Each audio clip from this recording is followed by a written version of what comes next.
New year, maybe a new decade, depending on what side of the coin you're on. Same people. Same freaking problems. Yeah, but it is now officially 2020. I don't know how I feel about this. It's just, yeah. I yeah. You know what's great about New Year's? The No. whole entire world, except I think maybe China, because they operate on a different calendar, um, basically celebrates not dying. Right? It's like, hey, I'm alive. Okay. Yeah. That's Yeah. effectively what it is. And then your birthday, you get to celebrate that you didn't die. And so, hmm yeah, a little morbid start for 2020. There you go. I've always said that death can't be that horrible because it only happens to you once. And if it was terrible, it would happen to you over and over again. Right? I, Right? I mean, you're And people think technically, that having a negative attitude is all bad, but really, just seeing the sunny side of it. although technically death could happen to you multiple times. Let me throw Okay, a story. typically, Let me throw a story. Most people, not vast majority, but anyways, I think it was in New York. This was recently. Go look it up. A guy was sentenced to life in prison, and he died. And then they resuscitated him and brought him back, and then he was arguing in the courts that hey, I served a life sentence. oh, interesting. Yeah, I think they ruled it down. Yeah, He still that's has to not serve, but I mean, it's like technically, I think it's a little creative. No, it's good. He's got a lot of time to kill. Yeah. Speaking of time to kill, it's CES is upon us, which is good at killing time. And Samsung This is where launched. we learn who the true morons in our industry are, There you're going. right? Yeah, and second year in a row I haven't gone, and I'm Second year? yeah, Is I it didn't only go. been two? I didn't go last year. I know, but are you sure it's not three? I don't know. Time flies when you're doing podcasts, I guess.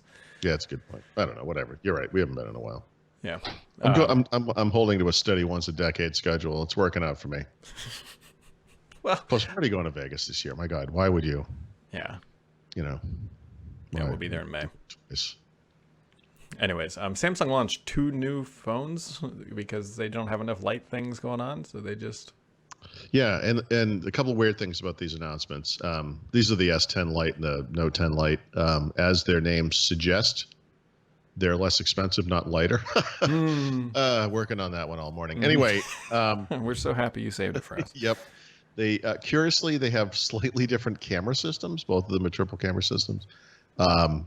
Didn't announce the pricing. Also, these devices are being announced, sort of coincident to CES, which is a really weird time to announce a phone, especially if you're Samsung. Yeah. Of course, Samsung historically has announced the new S. Oh, that's right. Like Galaxy Mobile World S9. Congress time frame. Yeah, but not always at mobile. Like lately, they've been doing their own event, but still in Yeah. that rough time frame, February-ish. And so here we are, like 1 month before they will probably announce new flagships, and they're announcing something in the S10 lineup, which of course was announced last, I don't know if it's February or March, but Yeah. somewhere in that time frame. So it's kind of an interesting thing. Tell you Also, what, let me see if I can find this quote. Yeah. I just completely screwed up my browser by turning off this dark mode thing, but I will bring it back. I found this quote from the president and CEO of Samsung to be somewhat strange. He said that the Galaxy S and Galaxy Note devices have met consumer wants and demands from around the world. Then why are you announcing less expensive ones? yeah.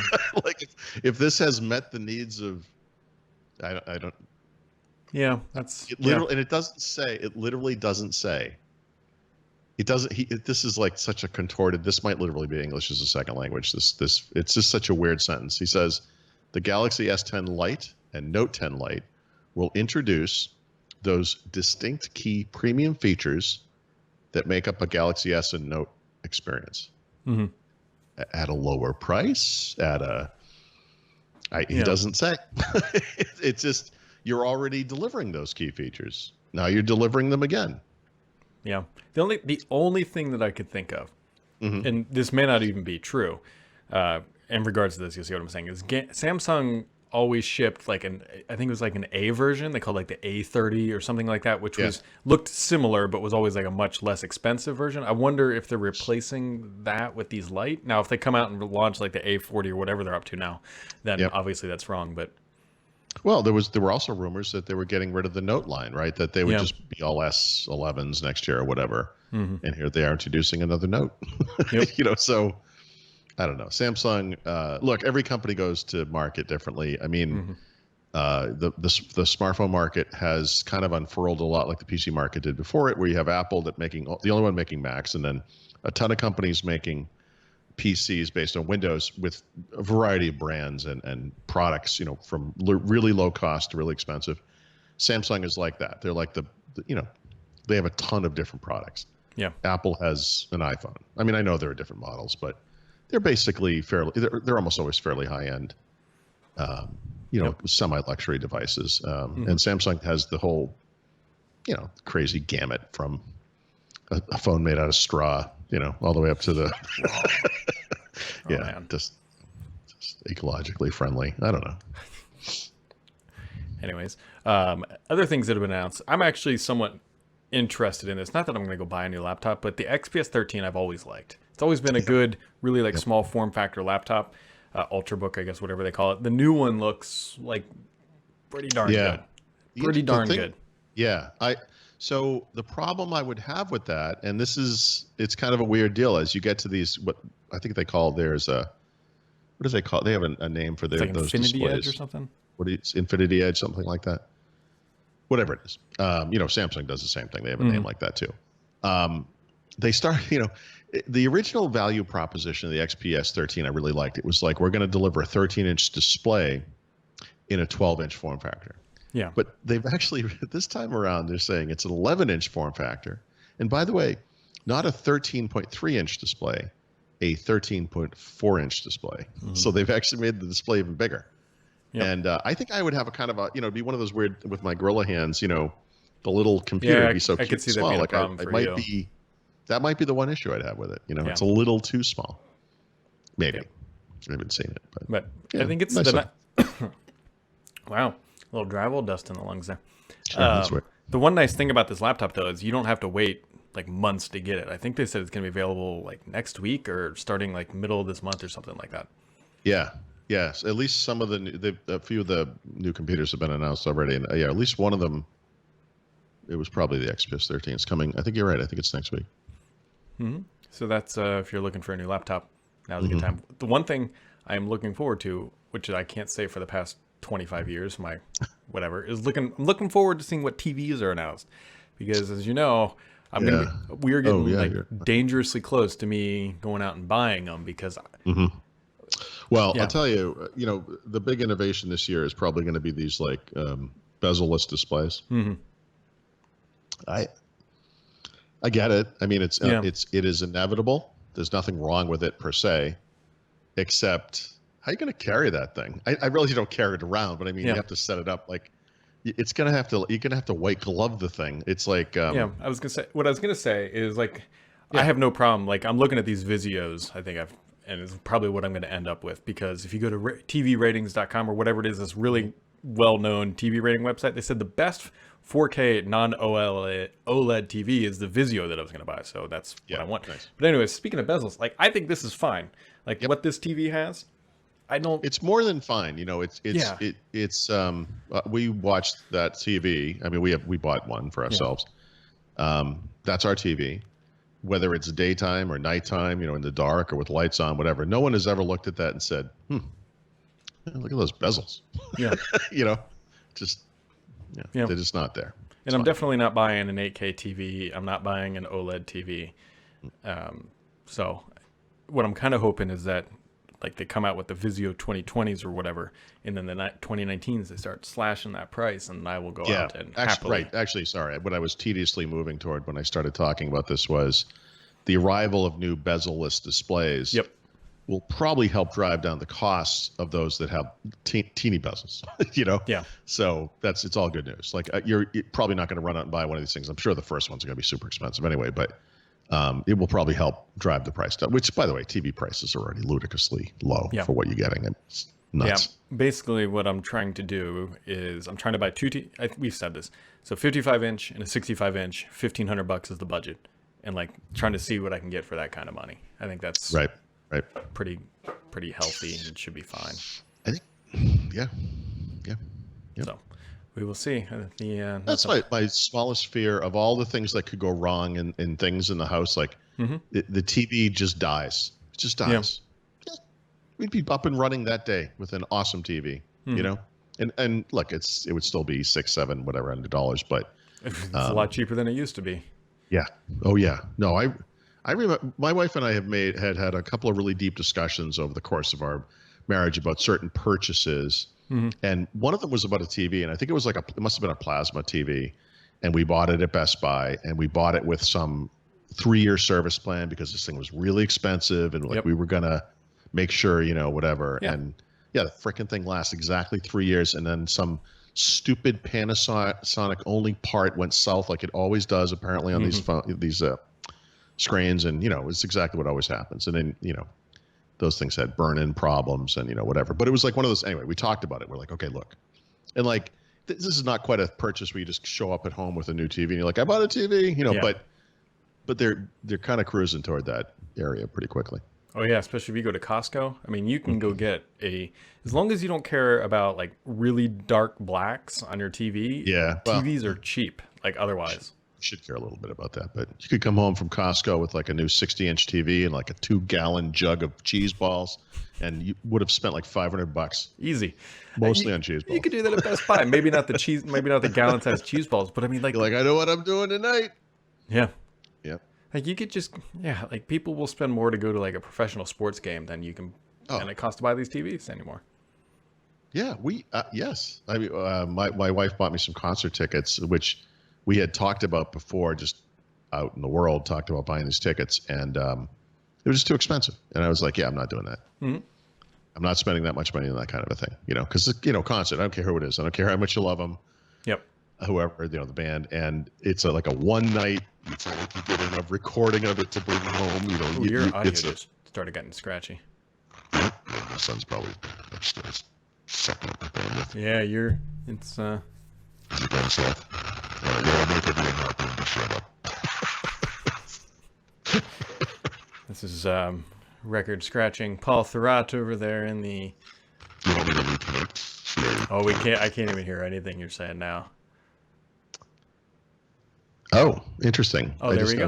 Now you're back. It just changed back to I think it was on a different microphone. Wow.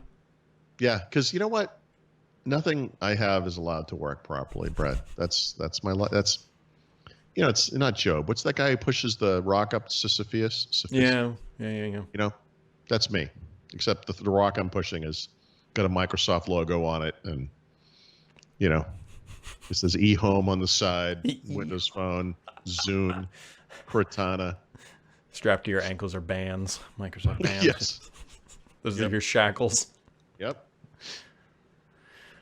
Oh man, I'm trying to think of what else is going on. Oh, fair warning on Monday, it'll be interesting because I think they're going to be sanding my drywall Monday. Okay. So that'll be nice and quiet, I'm sure. Although technically now the podcast studio is like a room. Like it's now granted my furnace. And, you gotta start putting some pictures on the screen so we can see this. This is not a pretty picture. This one doesn't matter. I mean, like a before after thing. Oh yeah. I've got all that. That when it gets done, which I should by the end of January, I should be able to do before and after easy. I know, but you got a screen right behind you. You could be like, look, this is what we started with. This is where we are now. And then whatever when it's finished. It's almost there. Almost there. I mean, you've waited this long. Why not wait till the end? No, I like to binge. I want to. You've made a good career out of it. Let's yeah. Trying to think. So CES is kicking off next week. The one conference I'm probably going to watch live streamed is AMD to see if they talk anything about the Xbox. Interesting. Yeah, because they did last PS5, year. Right? Are they doing PS5? Yep. Okay, so if I'm not mistaken, and I probably am, but I have didn't AMD do both the PS4 and the Xbox One? I'm pretty sure they did, yeah. I think so, right? And so that's kind of a weird situation where one of them has to be better. I mean, it has to be. They're not identical. They should be, by the way, but they aren't. Yeah, actually, Gamer, I think it's Eurogamer. It's Richard Ledbetter, the guy who actually Microsoft went to with the Xbox One X and said, "Here, play with our processor." Just like the Digital Foundry guy or whatever. Yes, it's exactly what it is. And so he found or was shipped some benchmarks of like the PlayStation 5 or alleged that seem to be Okay. plausible. And the guy's smart, and he reverse kind of like engineered what the processor was that could create that. And it comes out to the fact that the PlayStation 5 will be, based on this information, less powerful than the Xbox One X. Yeah. But the big question is that the Then the Xbox, you mean Series X, Series Okay, X will be more expensive unless Microsoft is willing to subsidize it.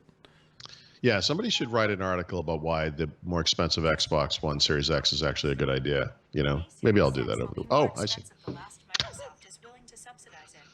What's up? Search the web for it. Did I talk to you, Siri? I don't know why you were talking back to me. Siri has more misfires. I don't even use an iPhone, and I'll say things from the kitchen, and I'll hear my iPhone sitting in here on my desk. It'll say something like, "I'm sorry, I didn't understand that." And then I'll say, "Shut up, Siri," and she goes, "You don't have to be mean about it," or whatever. Some little catty, passive aggressive. I get the last word in kind of thing. Yep. You know. Yeah, just gotta nudge it. Just nudge it. Just a little bit. Yeah. If you were my real assistant, I would have fired you a long time ago. Oh yeah. I don't use any of these things No. in any meaningful way that I couldn't just chuck it out the front door and not be missing things in my life. So I haven't done this, and I think well, I guess I probably won't, but we have, through some strange set of circumstances, not because Paul ever got in the family car and drove over to Best Buy and spent a couple $100s on this, but we have two Google Home speakers in the kitchen, which are now in a stereo pair, which is why they're both there. We have two of the mini versions out in the living room, also in a stereo pair. It's almost just to do the stereo pair, right? It's just for music, right? I very infrequently does anyone ever utter the words, "Hey, gee, could you," whatever the thing is, tell me the weather, tell me a joke, read the news, blah, blah, blah, whatever it is. Very, very infrequent. Like, I've thought to myself, I should just turn the microphone off on all of these things. Yeah. Because actually we have two smart displays. We got the little smart alarm clock thing. We have invited into our home, let me do the math here, 7 secretive recording devices. You know? Yeah. Right? Just sitting there listening. How many smartphones you got up and running too? Oh my God. I mean, I can see here 5. Yeah. You know, my wife and kids both all have phones. Yeah.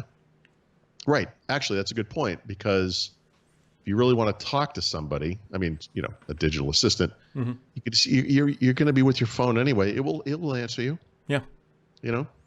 In Well, fact, the one of other weird point things too about was that, I mean, if you're like truly worried about microphones being on, your phones are way worse, because it's a microphone, it's your location, and it's 2 cameras. Well, I guess even more than that. One could have like 5 cameras in it at this point. Yeah, that's right. That's a good point. Yeah, and then I think anyone listening to this who has multiple speakers like this will have experienced this thing where you will ask the assistant some question, and you can see it on your phone, or you can hear the little tone on the speaker next to you. Yep. Indicating that it is listening. And then you will hear the voice come from another room in the house, because somehow in some configuration somewhere, something in my kitchen in this case is like the primary device. So if I'm in my house and I ask a question, that it goes over there, even though I'm here. I don't understand this. I think I'm going to turn the microphone off on all these things. This is stupid. Yeah. New year, new microphones or something. I don't know. It's probably just a switch that doesn't do anything. It just connects to a little chip that tells you the microphone's off. That's its entire job. Turns on a little disconnected LED from everything else. You know. That's when they actually really start recording, is when you turn it off. He's like, exactly. "Oh, what does this jerk not want us to hear?" That's how they get you. 24/7 surveillance. Find out what they're up to. He's plotting a move to DuckDuckGo. Edition red. Start sending him targeted email. Yeah. And then it becomes physical mail. Then the FedEx guy just shows up, and Sundar just jumps out and punches you in the face. You just reminded me of, so last every New Year's Eve we have a thing. We do like a fondue thing. We have friends that come from Boston now. They used to just come over our house. It's a little more tedious for them to get here now. Now that we're in Pennsylvania, my sister and my brother-in-law come over with their kids and everything. And last year, because my brother-in-law had too much to drink, he had his wife, my sister, drove home, and she backed down our driveway, which is an enormous hill, and drove over my lawn. Fantastic. Sounds like my dark. wife. It is so dark. It's not really her fault, but you know me well enough, and by extension, my family well enough to know that we have ridden her for this all year long. Of course. So when they were one of the things, I don't know if you do this where you live, but you probably don't because you have sidewalks. We don't have sidewalks here. So what people do is they get these orange poles and they stick them out on the edge of the property. Oh yeah, I've seen that. Yep. Yeah, you've seen those things. So we collected all of our orange poles and we put them at 2-foot intervals going up the driveway. So it looked like a landing pad for like an airline or like an airline landing strip or whatever. So they came over. My sister was like, "Did you put those poles up because I drove?" And it was like, "Yeah." But then I just literally, what made me, you said something about FedEx, UPS, or whatever. And when I drove home today from the gym, I was like, I got to bring those things in because a UPS guy or a FedEx guy is going to like see this and be like, I'm not even going up this driveway. It's like literally like, it's like a tunnel of orange sticks. I just imagine that like you see someone come in the driveway, you yell to your kids like, "It's your turn, Kelly," and then she has to go out there and just like, I did that when they left. Actually, I went out with a flashlight and I actually did do that. It's perfect. Yeah. No, it's just one of those, we're just making memories. Yeah, that's perfect. That is perfect. So, 2020 starting off with a bang. I think next week should be relatively normal, minus my Monday. Well, I mean, there'll be CES news, presumably. Yeah. But I mean, like, we'll be back to podcasting and should be. I think we should ease into it. Like we did two this week. Like maybe next week we could do like 3. By March we'll be on like a normal schedule. Yeah, it's been nice to be off. Just kind of really has. It's been too nice. This is a huge problem. Yeah. Well, I like you just lose track of the day, especially with Christmas and New Year's being on both Wednesdays. Real convenient there. Every year, dude, somebody says to me, I go on these home swap things, and they're like, "Oh, you should just go on vacation. You should take the time off." And it's like, you don't understand. Like let's say I took a week off or 2 weeks. God help me, 2 weeks off. 2 weeks. I would never recover from 2 weeks off. To get me back onto like the normal schedule would take 3 or 4 more weeks. Like it would. I just can't do that. Yeah. And like that kind of happened to me over this break. Like I did a little bit every day, but there really wasn't much to do. And I haven't, Windows Weekly was off for 2 weeks. What the Tech has been off for 2 weeks. This has been off, well, not quite 2 weeks, but we did a couple here and there. Yeah, but I mean, the full week, obviously. Yep. It's going to be brutal. Yeah. Next week, because I'm going to have to do everything, like, again, which is just normal, but I'm just not used to it, No, I'm the same way. I think it's going to be a wake-up call for everybody. The great thing is my kid doesn't go back to school until Tuesday because why not? So that's actually, that makes, I don't know why Tuesday, but my daughter went back to school yesterday. Whoa. And I was like, why? Just take those 2 days. Like, that's crazy. Like, yeah. But whatever. So anyways, we will be back on Monday, everybody. And everybody who tuned into the live show, thanks for tuning in. We'll be recording Monday, although I make no promises because it might be kind of loud at my place. We'll see what happens with all the sanding, the dusting. And I'm actually waiting on an air purifier to show up at my door. And we'll catch all of you later. Should attach that thing to a CPAP and just use it for the next 2 weeks.